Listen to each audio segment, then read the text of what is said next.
Fluid mechanics ലബോറട്ടറിയിലെ Bernoulli's theorem verification എന്ന എക്സ്പെരിമെൻറ്റിൻ്റെ കാൽക്കുലേഷനാണ് നമ്മൾ നോക്കാൻ പോകുന്നത്. നമ്മൾ ഇതുപോലെ ഒരു സെറ്റപ്പിനകത്താണ് നമ്മൾ എക്സ്പെരിമെൻറ്റ് ചെയ്തത് അല്ലേ, ഓർക്കുന്നില്ലേ? ഇതുപോലെ ഒരു എക്സ്പെരിമെൻറ്റിനകത്ത് 7 ട്യൂബുകളുണ്ടായിരുന്നു. അതിൻ്റെ പേര് നമ്മൾ പറഞ്ഞായിരുന്നു പ്രഷർ ടാപ്പിംഗ് പോയിൻ്റുകൾ എന്നാണ് പറഞ്ഞത്. ഒരു നിശ്ചിത ഹൈറ്റിൽ ഈ സൈഡിലുള്ളൊരു ടാങ്കിൽ വെള്ളം ഹൈറ്റ് ഒരു മെയിൻറ്റെയിൻ ചെയ്ത് ആ മെയിൻറ്റെയിൻ ചെയ്തതിനെ ഹെഡായി കൺസിഡർ ചെയ്ത് നമ്മൾ P1, P2, P3, P4, P5, P6, P7 എന്ന 7 വാല്യൂ എടുത്ത് പിന്നെ time taken for 5 centimetre ice എടുത്ത് ചെയ്ത് ഓർക്കുന്നുണ്ടോ? ആ എക്സ്പെരിമെൻ്റാണിത്. അപ്പോൾ നമ്മൾ എല്ലാ തവണത്തെയും പോലെ തന്നെ നമ്മൾ ഒബ്സർവേഷനിലേക്ക് വരുന്നു. ഒബ്സർവേഷനകത്ത് ഏറ്റവും അത്യാവശ്യം വേണ്ട 50 mm ഡയമീറ്റർ, അതായത് diameter of the pipe inlet കാണുന്നത് ഈ ഭാഗമാണ്. ഈ ഭാഗമാണ് ഈ പറയുന്നത്. ഇവിടെ 50 mm ആണ്. ത്രോട്ട് വരുമ്പോൾ, ത്രോട്ട് എന്ന് പറയുന്നത് ഈ ഒരു പോർഷനാണ്. കണ്ട് ഇവിടെ ഏറ്റവും ചെറുതായല്ലേ, ഇവിടെ ഡയമീറ്റർ ഏറ്റവും കുറഞ്ഞു വരുന്നു, പിന്നെ പോകുന്നതും കൂടിക്കൂടി വരുന്നു. അപ്പം ഏറ്റവും കുറഞ്ഞ ഭാഗത്തെ ഡയമീറ്റർ 25 mm ആണ്.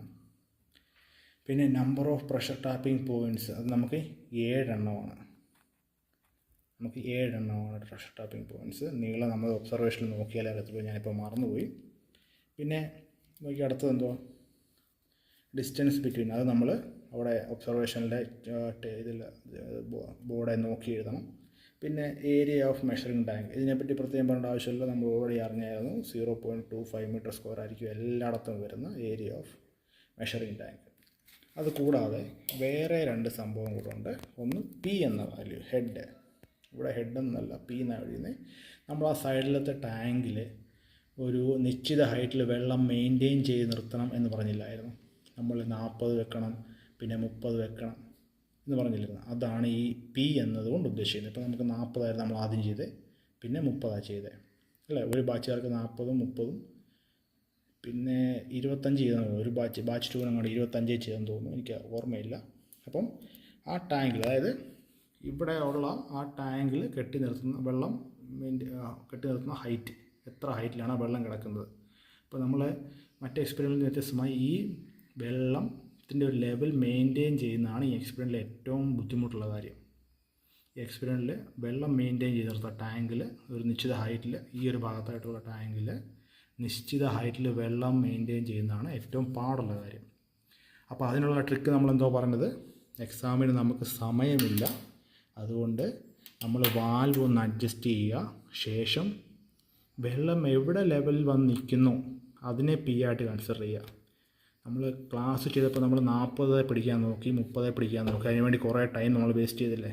ക്ലാസ് ആയതുകൊണ്ട് നമുക്കത് നോക്കും. പക്ഷേ എക്സാമിന് സമയമില്ല, പെട്ടെന്ന് എക്സ്പെരിമെൻറ്റ് ചെയ്ത് തീർക്കണം. അപ്പോൾ നിങ്ങൾ വാൽവ് 2 എണ്ണവും അഡ്ജസ്റ്റ് ചെയ്ത് ഒന്ന് വെയിറ്റ് ചെയ്യുക. വെള്ളത്തിൻ്റെ ലെവൽ ആ ടാങ്കിൽ എവിടെയാണോ വരുന്നത് ആ വാല്യൂ P ആയിട്ട് കൺസിഡർ ചെയ്യുക. നമ്മൾ 40 എക്സ്പെരിമെൻറ്റ് ചെയ്തെങ്കിൽ ഇപ്പം നിങ്ങൾക്ക് എക്സാമിന് ടൈം ഇല്ലാത്തത് കൊണ്ട് സെറ്റ് ചെയ്യുന്ന എവിടെ വന്ന് നിൽക്കുന്നു അതങ്ങ് സെറ്റ് ചെയ്യുക. അതാണ് P എന്ന് കൺസിഡർ ചെയ്യുക. ഉദാഹരണത്തിന് 37 വന്നിരുന്നത്, ആ വെള്ളം 37 കോൺസ്റ്റൻ്റായിട്ട് നിൽക്കുന്നു, അത് മേപ്പോട്ടും പോകുന്നില്ല താഴോട്ടും പോകുന്നില്ല, അങ്ങനെയാണെങ്കിൽ 37 എടുക്കുക. അത് 42 വിചാരിക്കുക, 42 തന്നെ നിൽക്കുക, മേപ്പോട്ടും പോകുന്നില്ല താഴോട്ടും പോകുന്നില്ല. അപ്പോൾ 42 കൺസിഡർ ചെയ്യുക. നിങ്ങൾ ഈ 40, 30 നമ്മൾ ക്ലാസ് ചെയ്ത പോലെ തന്നെ ചെയ്യണം. അല്ലെങ്കിൽ ആ സ്കെയിലിൽ വരച്ചിട്ടുണ്ടല്ലേ പേന വെച്ച് 40, 35, 30, അതിൻ്റെ പുറകെ പോകണ്ട. വാൽവ് കറക്റ്റ് ഒന്ന് സെറ്റ് ചെയ്യുക.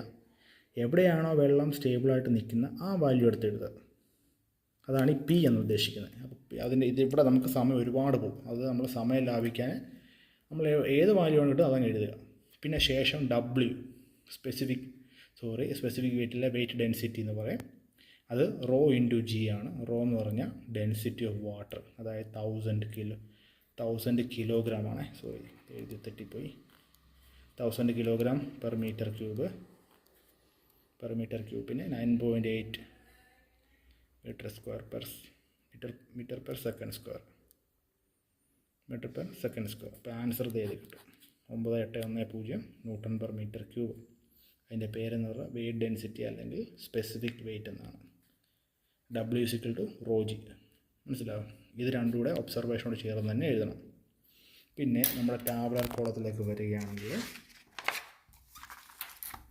ടാബുലാർ കോളം നോക്കിയേ, ഇതിനകത്ത് മറ്റുള്ള H1 H2 എന്ന് പറഞ്ഞാൽ ഒറ്റ റീഡിംഗ് അല്ല എടുക്കേണ്ടത്. ഇതിന് 7 എണ്ണം ഉണ്ട്. എന്താ ഈ 7 എണ്ണം ഉദ്ദേശിക്കുന്നത്? പ്രഷർ ടാപ്പിംഗ് പോയിൻറ്റുകൾ 7 എണ്ണം. അപ്പം ഓരോ പ്രഷർ ടാപ്പിംഗ് പോയിൻറ്റിലും വെള്ളം എത്ര ഹൈറ്റിൽ വന്ന് നിൽക്കുന്നു. ഇവിടെ നോക്കി, ചിലപ്പോൾ ഈ ഒരു കേസിൽ ചിലപ്പോൾ ഇതുപോലെ ആയിരിക്കും. വെള്ളം ഇവിടെ എത്തി, പിന്നുള്ളത് ഇവിടെ ആയിരിക്കും, പിന്നെ ഇവിടെ, പിന്നെ ഇവിടെ, പിന്നെ ഇവിടെ, പിന്നെ ഇങ്ങനെ കയറി ഇങ്ങനെ പോകും.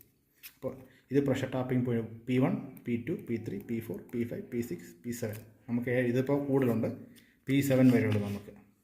ഓക്കെ, അപ്പോൾ ആ പ്രഷർ ടാപ്പിംഗ് പോയിൻറ്റുകളിൽ പീസോമീറ്റർ റീഡിംഗ് ആണ് ഈ കൊടുത്തിരിക്കുന്നത്. അതായത് അപ്പോൾ പോയിൻറ്റുകളുടെ പേരാണ്, പീസോമീറ്റർ റീഡിംഗ് അല്ല, sorry. P1, P2, P3, P4, P5, P6, P7 എന്ന് ഓരോ പോയിൻറ്റിന് നമ്മൾ പേര് കൊടുക്കുന്നു. അപ്പോൾ അവിടെ ആ പീസോമീറ്ററിനോട് ചേർന്ന് തന്നെ അവിടെ ഡയമീറ്റർ ഓഫ് ദി ഡക്റ്റ് എന്ന് പറഞ്ഞ് എഴുതിയിട്ടുണ്ട്. ചെറിയ പേന വെച്ച് താഴെ 43 പോയിൻറ്റ് സംതിങ്, 35 പോയിൻറ്റ് സംതിങ്, ഞാനങ്ങ് മറന്നുപോയി. ഞാൻ അന്ന് പറഞ്ഞായിരുന്നു ക്ലാസ്സിൽ ഒബ്സർവേഷനായിട്ട് നോട്ട് ചെയ്തോണമെന്ന്. അപ്പോൾ അതാണ് ഡയമീറ്റർ ഡി. അവിടെ മൊത്തം കൂടെ 7 എണ്ണം ഉണ്ട്, 7 നമ്പർ ഡയമീറ്റർ ഉണ്ട്. അതിന് π/4 d² വെച്ച് ഏരിയ കണ്ടുപിടിക്കുക. അതിവിടെ എഴുതുക. നോക്കി, അപ്പോൾ ചെറിയ വ്യത്യാസം, മീറ്റർ സ്ക്വയറിലാണ് അവിടെ എഴുതിയിരിക്കുന്നത്. 43.75 mm ആണെന്ന് തോന്നുന്നു. 43.75 mm ആണെന്നാണ് തോന്നുന്നത്. ഓരോരുത്തരത്തും എഴുതിയിട്ടുണ്ട്, അതെല്ലാം mm-ലാണ്. അതിനെ മീറ്ററിലേക്ക് മാറ്റി ഈ ഫോർമുല ഇട്ട് കാൽക്കുലേറ്റ് ചെയ്ത് ഓരോ ഏരിയയും ഇവിടെ എഴുതുക. ശേഷം ആ പീസോമീറ്റർ റീഡിങ് ഞാൻ ഇപ്പോൾ കാണിച്ചില്ലായിരുന്നു പഴയ പോലെ ആ ഹൈറ്റ്. പീസോമീറ്റർ എന്ന് ഉദ്ദേശിക്കുന്നത് ഈ ട്യൂബുകളെയാണ്, ഈ ട്യൂബ്സിനെയാണ്, പ്രഷർ ടാപ്പിംഗ് പോലുള്ള ആ വെർട്ടിക്കൽ ട്യൂബ്സിനെയാണ് പീസോമീറ്റർ എന്ന് ഉദ്ദേശിക്കുന്നത്. അപ്പോൾ ഈ ഹൈറ്റ് ഇവിടെ മുതൽ ഇവിടെ വരെ ചിലപ്പോൾ അത് 35 സെൻറ്റിമീറ്റർ ആയിരിക്കും. ഇപ്പോൾ 35 കഴിഞ്ഞപ്പോൾ ഇത് 32 ആയിരിക്കും, പിന്നെ 32 ചില 30 ആയിരിക്കും, 29 ആയിരിക്കും. അത് പിന്നെ കുറഞ്ഞ് ത്രോട്ടിൻ്റെ ഭാഗം ഏറ്റവും കുറയും. പിന്നെ ശേഷം കൂടി വരും. അപ്പോൾ ഈ റീഡിംഗ് ആണ് പീസോമീറ്റർ റീഡിംഗ്. അപ്പോൾ ഇതിനോട് ചേർന്നൊരു സ്കെയിൽ ഉണ്ടായിരിക്കും. ആ സ്കെയിലിലെ ഹൈറ്റ് എത്രയാണെന്ന് നോക്കിയാൽ എഴുതിയാൽ മതി. അതും നമ്മൾ mm-ൽ വേണം എടുക്കാൻ. അപ്പോൾ പീസോമീറ്റർ റീഡിംഗ് എന്ന് പറയുമ്പോൾ എത്ര ഉദാഹരണത്തിന് നമ്മൾ അന്ന് കിട്ടിയത് 35, 32, 30, 28, 27, പിന്നെ വീണ്ടും 28, 30, 32 ഇങ്ങനെ കൂടി വരും. 35, 32, 30, 28 ത്രോട്ടിൻ്റെ ഭാഗമാകുമ്പോൾ ഏറ്റവും കുറവായിരിക്കും. പിന്നെ ഇതേ വാല്യൂ പോലെ കൂടി വരും. 28, 30, അതായത് ഇവിടുത്തെ വാല്യൂ ഇതാണോ അത് തന്നെ കൂടി വരും. 30, ഇത് 32 ഇങ്ങനെ വരും. ഇതാ പീസോമീറ്റർ റീഡിങ്. ശേഷം ഇത് റീഡിങ് കഴിഞ്ഞാൽ ഉടനെ ചെയ്യേണ്ടത് എല്ലാ എക്സ്പെരിമെൻറ്റിനകത്തിലും ഉള്ളതുപോലെ ടൈം ഫോർ 5 സെൻറ്റിമീറ്റർ റൈസ്. നമുക്കവിടെ എസ് അല്ല, ശരിക്കും ടി ആണ്. നമ്മൾ ടി നല്ല എഴുതിക്കൊണ്ടേ, ടി. ഇത് സെക്കൻഡ്സാണ് ഉദ്ദേശിക്കുന്നത്, ടി ആണ് നൊട്ടേഷൻ. അപ്പോൾ ഫോർമുല എവിടെ? ഇനി ഇതിനെപ്പറ്റി കൂടുതൽ പറയേണ്ട ആവശ്യമുണ്ടോ? ഇല്ല. 80 × 5 × 10⁻²/T ഈ ഫോർമുല ഉപയോഗിച്ച് ഇവിടെ ഈ ടി കിട്ടി, ഇതിങ്ങോട്ട് എടുത്ത് എഴുതാം. എ ടി ഏതാണ്? എ ടി എന്ന് പറയുന്ന area of collecting tank 5 centimetre. ഈ 5 സെൻറ്റിമീറ്റർ വരാൻ വേണ്ട ടൈം, ആ ടൈം എത്ര സെക്കൻഡ്സിലാണ്? ടി. അതിവിടെ കിട്ടും. ഇത്ര സെക്കൻഡ്. അപ്പം ഇവിടെ ഒറ്റ വാല്യൂ ഉള്ളൂ. കാരണം ഇത് ഒരു ട്രയലാണ്. 7 പീസോമീറ്റർ റീഡിംഗ് ആണ്, അല്ലെ പീസോമീറ്ററിൻ്റെ ഡക്റ്റിൻ്റെ ഏരിയ എഴുതുന്നു, പീസോമീറ്റർ റീഡിംഗ് എഴുതുന്നു. പക്ഷേ വന്ന് വീഴുന്ന ടാങ്ക് ഒന്നല്ല ഉള്ളൂ. അപ്പോൾ ഇവിടെ ഉള്ളത് ഒറ്റ സെക്കൻഡ്സ് മാത്രമേ ഉള്ളൂ. ഇത് 30 ഞാൻ ചുമ്മാ എഴുതുക, അപ്പോൾ ഒറ്റ വാല്യൂ ഉള്ളൂ. ഓക്കെ, ഇത് വെച്ച് കൺഫ്യൂഷനാണ്. ഇവിടെ 30 അങ്ങനെ എഴുതേണ്ട ആവശ്യം, ഒറ്റ വാല്യൂ ഇട്ട് എഴുതുക. ശേഷം ഇപ്പം നിങ്ങൾക്ക് ടൈം കിട്ടിക്കഴിഞ്ഞാൽ ഈ ഫോർമുലയിലേക്ക് T = 30 അല്ലെങ്കിൽ കിട്ടുന്ന വാല്യൂ എടുത്ത് എഴുതി ഡിസ്ചാർജ് കണ്ടുപിടിക്കുക. അതും ഒറ്റ വാല്യൂ ഉള്ളൂ. ഇവിടെ ഡിസ്ചാർജ് എന്നുള്ളത് നോക്കി ക്യൂ ആക്ച്വലായി നമ്മൾ നോർമൽ പഠിച്ചുകൊണ്ടിരുന്നത് ഇവിടെ ക്യൂ എന്ന് എഴുതിയിട്ടുള്ളൂ, m³/s. അത് കിട്ടുന്ന എവിടെ നിന്ന്? ഈ ഫോർമുലയിൽ നിന്നാണ് ഇത് ആൻസർ കിട്ടുക. ശേഷം അടുത്തത് വെലോസിറ്റി. ക്യൂ കിട്ടിക്കഴിഞ്ഞാൽ ഏരിയ കൊണ്ട് ക്യൂ കിട്ടിക്കഴിഞ്ഞാൽ